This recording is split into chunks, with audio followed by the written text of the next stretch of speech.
Hello, everybody. Welcome back to my channel. Welcome if you are new here, and welcome to part 5. That is right. We have made it 5 freaking weeks of this. This is part 5 of Feed the Pig. If you haven't already, part 1, 2, 3, and 4 are down below in the description. And here we go. I screamed in crushing agony as my body was compressed between its massive teeth. I heard my leg snap instantly and felt wet bone pop from my skin. I shook violently as my body spasmed in shock, a mangled twist of blood and pain. Its tongue shifted me in its mouth, and I felt it bite down on my shoulder. My eyes bulged in their sockets as I howled, a hot pillar crunching down on my collarbone. I threw up violently, unable to control myself. The pain overwhelming. Keep crawling. Screaming, bloodshot eyes rolling wildly, I reached forward with my good arm, wetly searching for another tooth. I grit my teeth, blood squirting between them as my fingers wrapped around something solid. The pig bit down again, its tongue twisting my body so its molars could snap down on my knees.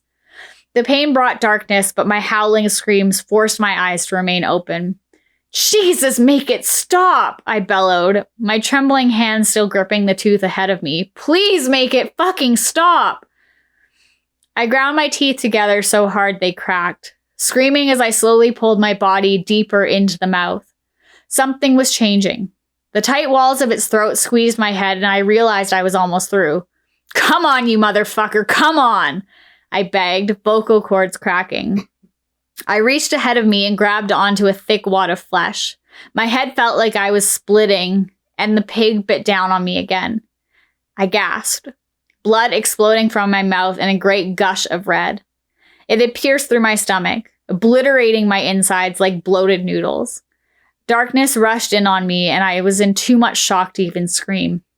With the last of my strength, right as the blackness took me, I pulled myself forward one last time and felt myself slide down its throat. Darkness, falling, screaming.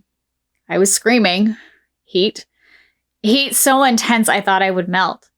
Clanging. Something was hammering on a metal. Colors and images flew past me so quickly I could only make out their shape. Blood poured into my eyes. I felt like I would keep falling forever. Suddenly, my eyes snapped open, and I was falling, my breath rushing back into my lungs in a great wave of purity. My face bounced off wood floor, and I cried out as I felt my nose break.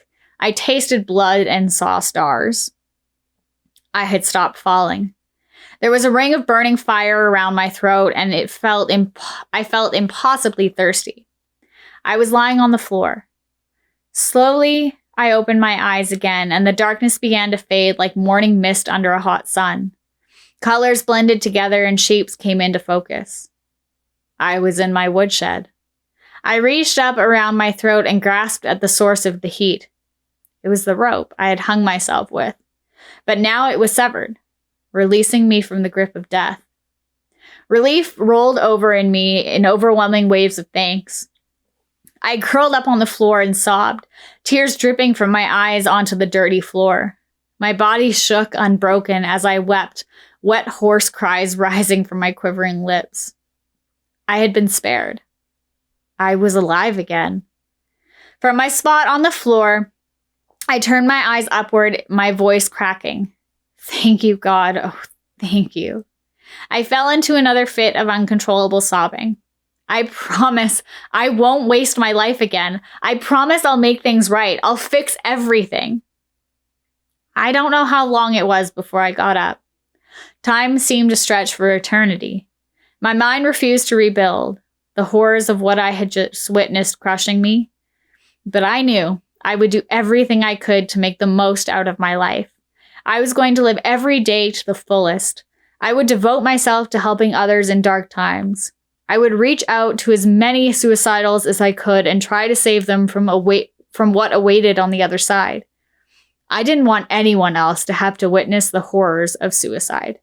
I didn't want anyone else to feed the pig. That is the end of the story.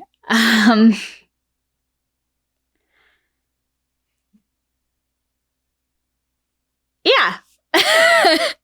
I'm not really sure what to say. That was beautifully written, for one.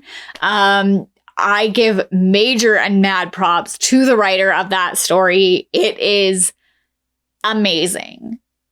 Yes, violent. Yes, graphic. Yes, everything, but absolutely amazing. And it deals with something that I feel like people who talk about their near-death experiences or those types of things, everybody has a different experience. So to have that idea that all of these people who have committed suicide in some way, shape, or form have now gone through this entire experience together and have been offered this chance to have a start at a new life, basically, is crazy. I don't know how to process that one right now.